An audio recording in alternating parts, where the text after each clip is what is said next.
यदि विधेयक को दूसरे सदन द्वारा अस्वीकृत कर दिया, यदि सदन विधेयक में किए गए संशोधन को मानने से असहमत हो, दूसरे सदन द्वारा बिना विधेयक के पास किए 6 महीने से ज़्यादा समय हो जाए।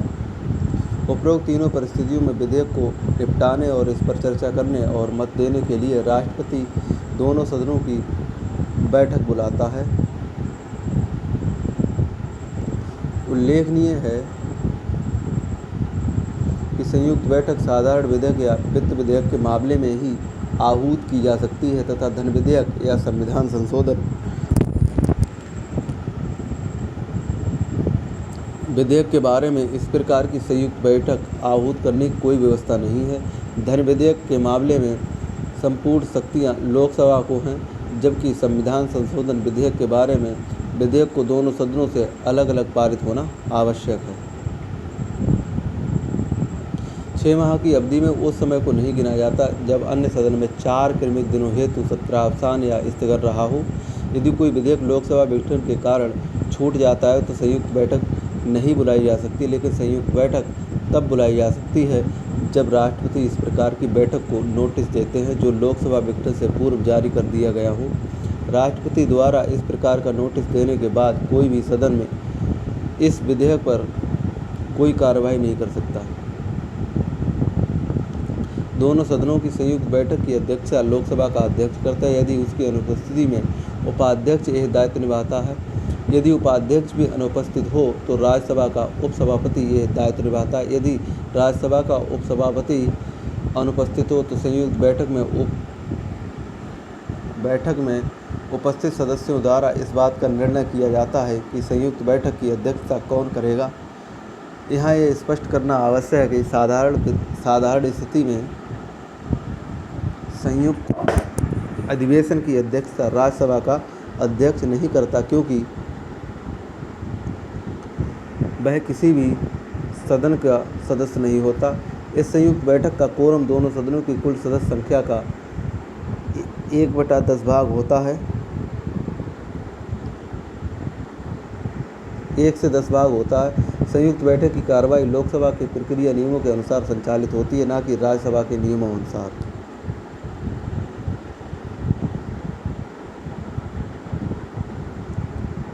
यदि विवादित विधेयक को इस संयुक्त बैठक में दोनों सदनों के उपस्थित एवं मत देने वाले सदस्यों की संख्या के बहुमत से पारित कर दिया जाए तो यह माना जाता है कि विधेयक को दोनों सदनों ने पारित कर दिया। सामान्यतः लोकसभा के सदस्यों की संख्या अधिक होने के कारण इस संयुक्त बैठक में उसकी शक्ति ज़्यादा होती है।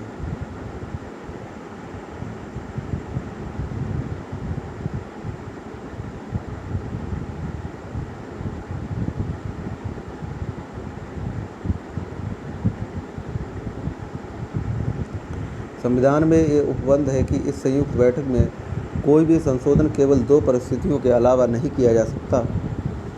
पहला है वे संशोधन जिनके बारे में दोनों सदन अंतिम निर्णय न ले पाए हों, तथा दूसरा है वे संशोधन जो इस विधेयक के पारित होने पर विलंब कारणों से अनिवार्य हो गए हों। 1950 से दोनों सदनों की संयुक्त बैठक को 3 बार बुलाया गया। विधेयक जो संयुक्त बैठक द्वारा पारित हुए वे हैं: दहेज प्रतिषेध विधेयक 1960, दूसरा है बैंक सेवा आयोग विधेयक 1977, तीसरा आतंकवाद निवारण विधेयक 2002। अब है संसद बजट। संविधान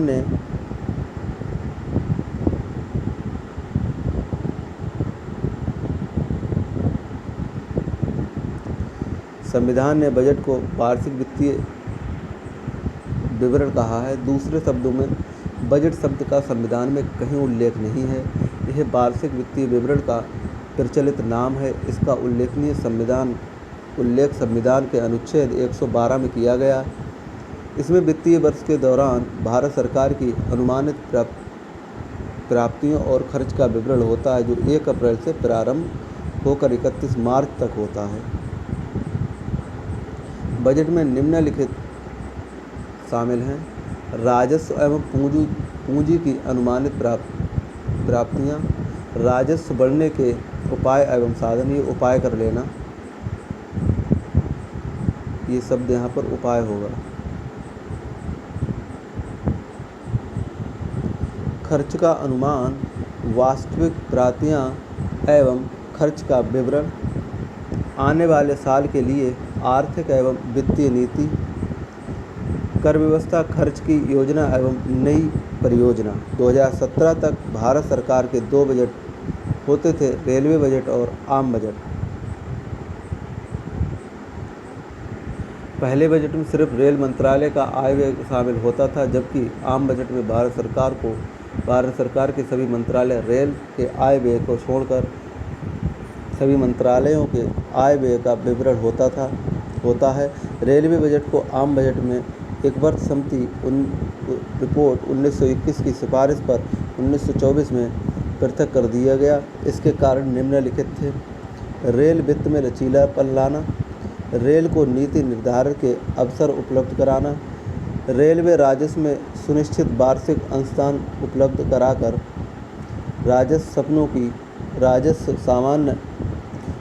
कराकर सामान्य राजस्वों की सततता सुनिश्चित करना, रेलवे को अपने विकास के लिए कार्य करना,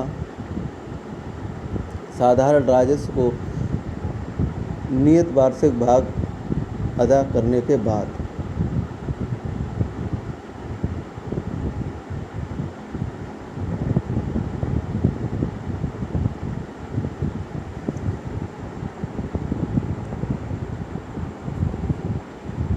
दो 2017 में केंद्र सरकार ने रेल बजट को केंद्रीय बजट में समाहित करने का निश्चय लिया। इसीलिए अब भारत सरकार के लिए केवल एक बजट यानी कि यूनियन बजट चलता है। संवैधानिक उपबंध, संविधान में बजट के क्रियान्वयन को लेकर निम्नलिखित व्यवस्थाएं उल्लेखित हैं।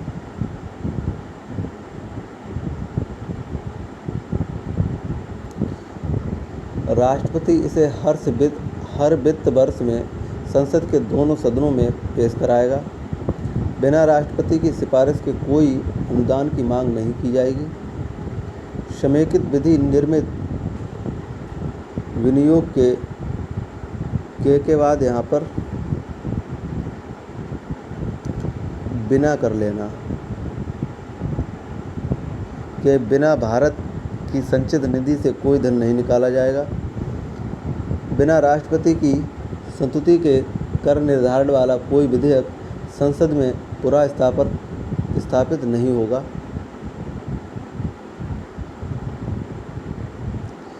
इस तरह के किसी विधेयक को राज्यसभा में पुनः स्थापित नहीं किया जाएगा। 5वां है, विधि प्राधिकृत के सिवाय किसी कर की उगाही या संग्रहण नहीं किया जाएगा। संसद किसी कर को कम या समाप्त कर सकती है, लेकिन बढ़ा नहीं सकती। संविधान में संसद के दोनों सदनों की बजट के संबंध में संबंधित भूमिका को निम्नलिखित मामलों से व्याख्यायित किया गया है।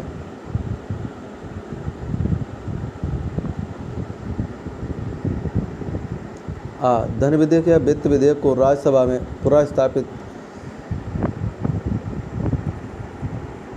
नहीं किया जा सकता, इसे केवल लोकसभा में पुनः स्थापित किया जा सकता है। राज्यसभा को अनुदान मांग पर मतदान की कोई शक्ति प्राप्त नहीं है, ये लोकसभा को प्राप्त विशेष सुविधा है। राज्यसभा को 14 दिन में धन विधेयक लोकसभा को लौटाना चाहिए। लोकसभा इस संबंध में राज्यसभा द्वारा की गई सिफारिशों को स्वीकार या अस्वीकार कर सकती है। बजट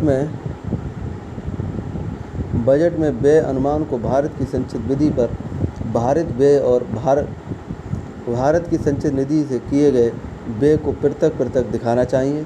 बजट राजस्व खाते से व्यय और अन्य व्यय को पृथक दिखाएगा।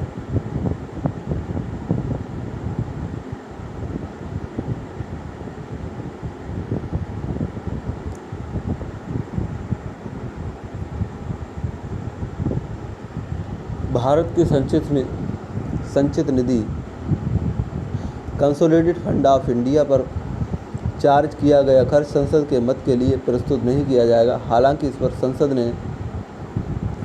संसद में चर्चा हो सकती है।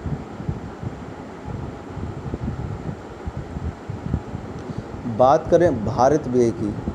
अब ये जो भारित व्यय है, इस शब्द को ज़रा समझते हैं। भारित व्यय का अर्थ होता है वह निधि जिससे संवैधानिक पदाधिकारियों के वेतन भत्ते दिए जाते हैं, भारित व्यय कहलाते हैं। भारित व्यय कहलाते हैं। बजट दो प्रकार के व्यय शामिल होते हैं: भारत की संचित निधि पर भारित व्यय एवं भारत की संचित निधि से किए गए व्यय। भारित व्ययों के संबंध में सदन में मतदान नहीं होता, अर्थात इस पर केवल चर्चा होती है, जबकि अन्य प्रकार पर मतदान कराया जाता है। भारित व्ययों की सूची निम्नानुसार है।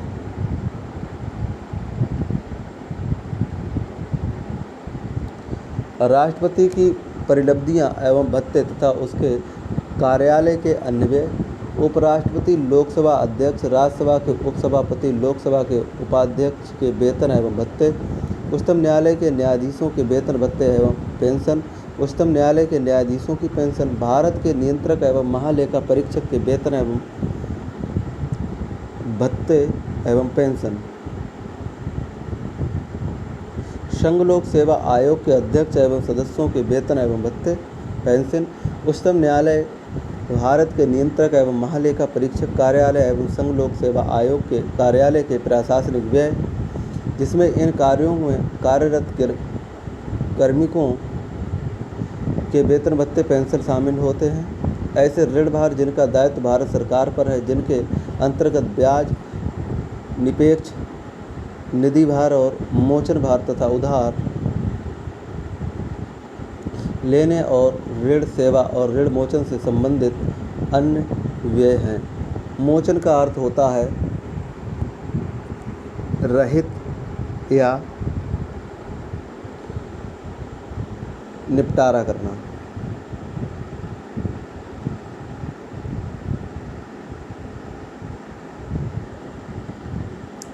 किसी न्यायालय या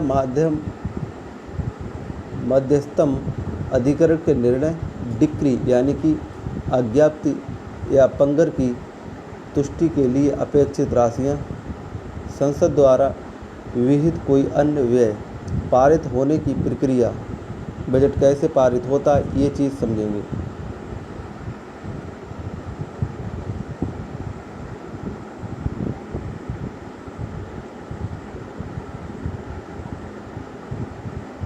संसद में बजट निम्नलिखित 6 चरणों से गुजरता है। पहला है बजट का प्रस्तुतिकरण, दूसरा है आम बहस, तीसरा विभागीय समितियों द्वारा जांच और चौथी है अनुदान की मांग।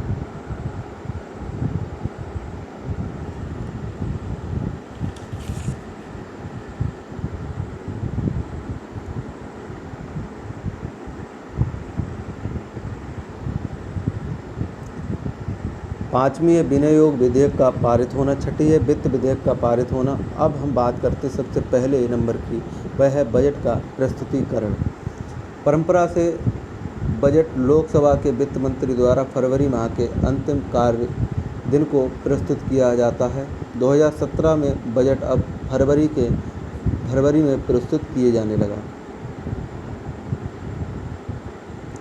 बजट को सदन के 2 या अधिक घंटों में भी प्रस्तुत किया जाता है, और जब ऐसी प्रस्तुति होती है प्रत्येक खंड को भी एक बजट के रूप में विहित किया जाता है।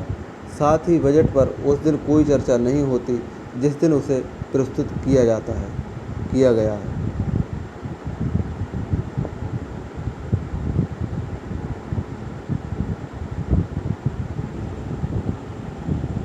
बजट को सदन के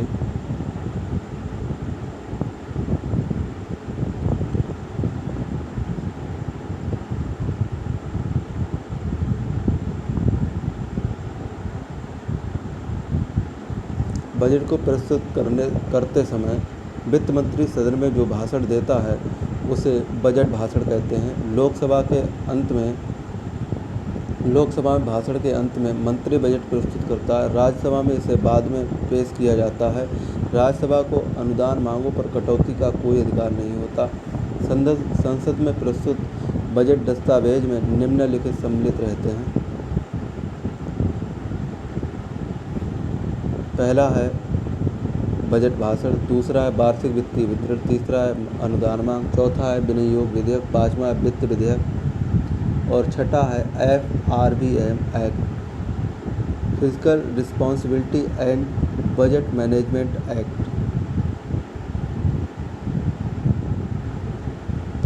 वित्तीय दायित्व एवं बजट प्रबंधन अधिनियम 2003 के अंतर्गत अनिवार्य विवरण का ये हो जाएगा।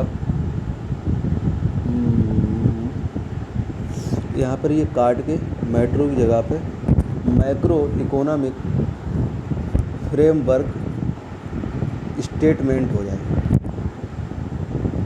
फिर है राजकोषीय नीति रणनीति विवरण, ये हो जाएगा फेशियल पॉलिसी स्ट्रेटजी स्टेटमेंट, वे बजट एक्सपेंडिचर प्रोफाइल, प्राप्ति बजट रिस्पेक्ट बजट, व्यय स्वरूप एक्सपेंडिचर प्रोफाइल, वित्त विधेयक के प्रावधानों की व्याख्या करना, ज्ञापन, बजट एक झलक में और परिणाम बजट आउटकम बजट।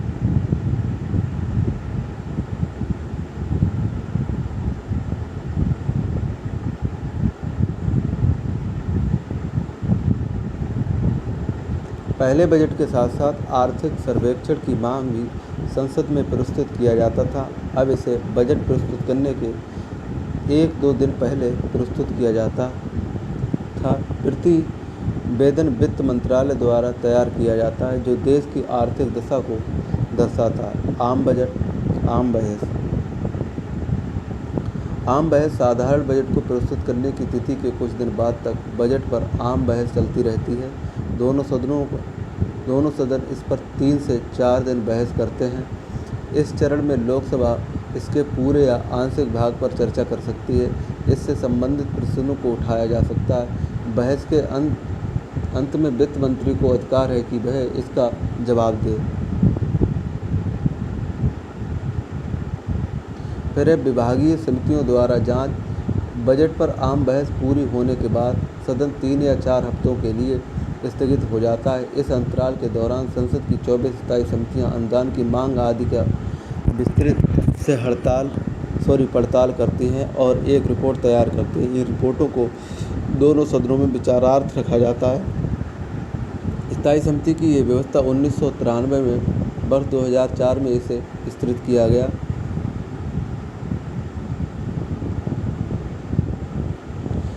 शुरू से की गई यह व्यवस्था विभिन्न मंत्रालयों पर संसदीय वित्तीय नियंत्रण के उद्देश्य से प्रारंभ की गई। अनुदान की मांगों पर मतदान। वित्तीय स्थानीय समितियां के आलोक में लोकसभा में अनुदान की मांगों के लिए मतदान होता है। मंत्रालय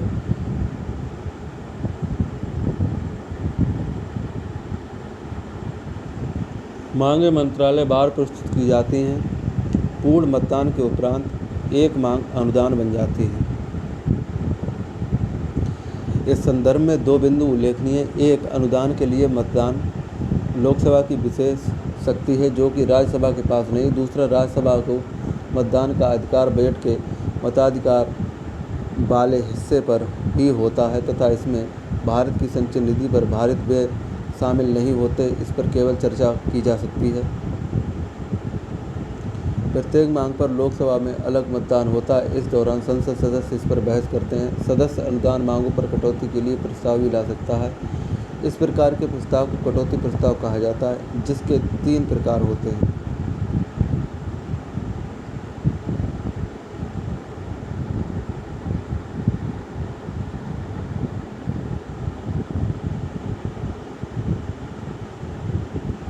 पहला है नीति कटौती प्रस्ताव। यह मांग की नीति के प्रति असहमति को व्यक्त करता है।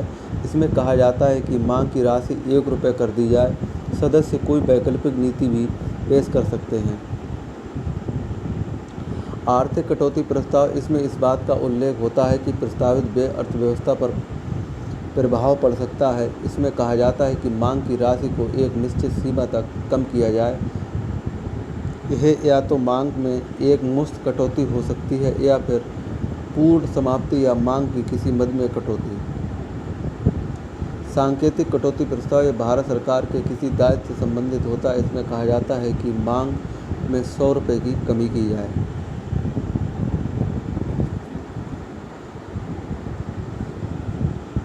एक कटौती प्रस्ताव में स्वीकृति के लिए निम्न दशाएं आवश्यक होनी चाहिए। यह केवल एक प्रकार की मांग से संबंधित होनी चाहिए, इसका स्पष्ट उल्लेख होना चाहिए तथा इसमें किसी प्रकार की आवश्यक बात नहीं होनी चाहिए। यह केवल एक मामले से ही संबंधित होनी चाहिए। इसमें संशोधन संबंधी या वर्तमान नियम को परिवर्तित करने संबंधी कोई सुझाव नहीं होना चाहिए।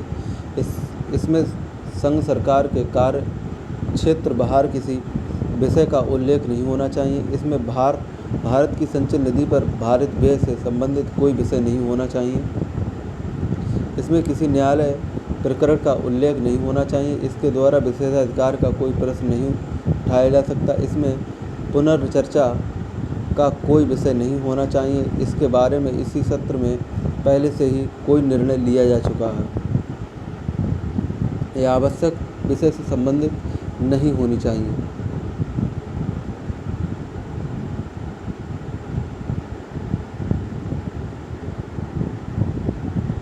यह ऐसे किसी व्यक्ति के चरित्र और आचरण पर परिलक्षित नहीं होनी चाहिए। इसके आचरण को केवल एक सुस्पष्ट आधार वाले प्रस्ताव द्वारा ही चुनौती दी जा सकती है। 12 नंबर पर इसे ऐसे विषय की प्रत्याशा नहीं करनी चाहिए जिसे उसी सत्र में प्रस्तुति के लिए पहले से निर्धारित किया गया हो। इसे ऐसे किसी विषय पर चर्चा की मांग नहीं करनी चाहिए जो कि वैधानिक न्यायाधिकरण अथवा ऐसे वैधानिक प्राधिकरण जो कि न्यायिक अथवा अर्ध न्यायिक कार्य के संलग्न हो अथवा किसी आयोग अथवा जांच न्यायालय के समक्ष लंबित हो। एक कटौती प्रस्ताव का महत्व इस बात में है कि आ अनुदान मांगों पर चर्चा का अवसर, बा उत्तरदायी सरकार के सिद्धांत को कायम रखने के लिए सरकार के कार्यकलापों की जांच करना। हालांकि कटौती प्रस्ताव की प्रायोगिक रूप से ज़्यादा उपयोगिता नहीं है। यह केवल निम्न सदन में लाए जाते हैं। यहाँ पर एक केवल निम्न करके सदन में लाए जाते हैं। यहाँ पर निम्न शब्द जोड़ लेना।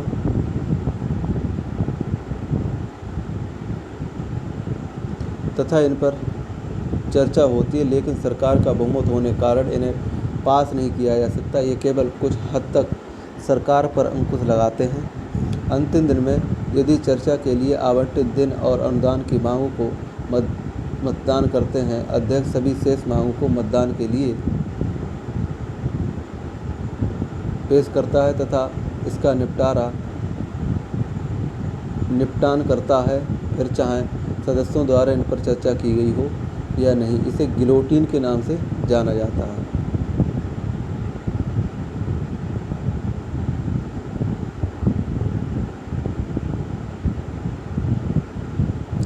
फिर है विनियोग का पारित होना। संविधान में व्यवस्था की गई कि भारत की संचय निधि से विधि सम्मत विनियोग के सिवाय धन की निकासी नहीं होगी। तदनुसार भारत की निधि से विनियोग के लिए एक विनियोग विधेयक पुनः स्थापित किया जाता है ताकि धन को निम्न आवश्यकताओं को पूरा करने के लिए प्रयुक्त किया जाए।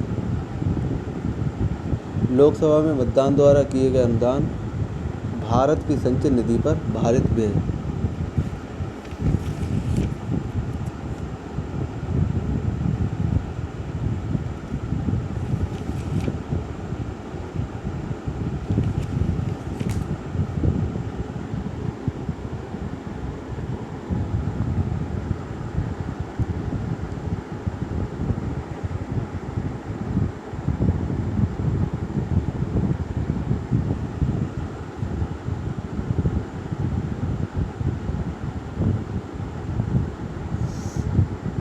विनियोग की रकम में परिवर्तन करने या अनुदान के लक्ष्य को बदल अथवा भारत की संचय निधि पर भारित व्यय की रकम को परिवर्तित करने का प्रभाव रखने वाले का कोई संशोधन संसद के किसी सदन में प्रख्यात नहीं किया जाएगा।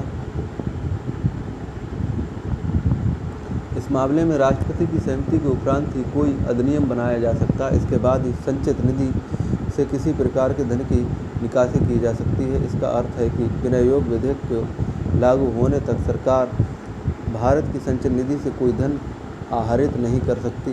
इसे काफ़ी समय लगता है तथा यह अप्रैल तक खिंच जाती है, लेकिन सरकार को 31 मार्च के बाद भी विभिन्न कार्यों के लिए धन की आवश्यकता होती है। इस स्थिति से निपटने के लिए संविधान द्वारा लोकसभा को ये शक्ति यहाँ पर सख्ती कर लेना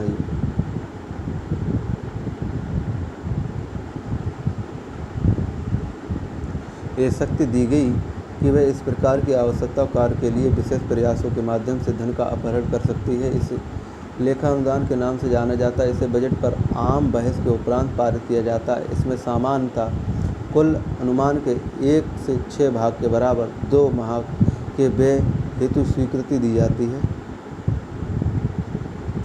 वित्त विधेयक का पारित होना। वित्त विधेयक भारत सरकार के उस वर्ष के लिए वित्त प्रस्ताव को प्रभावी करने के लिए पुनर्स्थापित किया जाता है। इस पर धन विधेयक की सभी शर्तें लागू होती हैं। वित्त विधेयक में विनियोग विधेयक के विपरीत संशोधन कर को बढ़ाने या घटाने के लिए प्रस्तावित किया जाता है।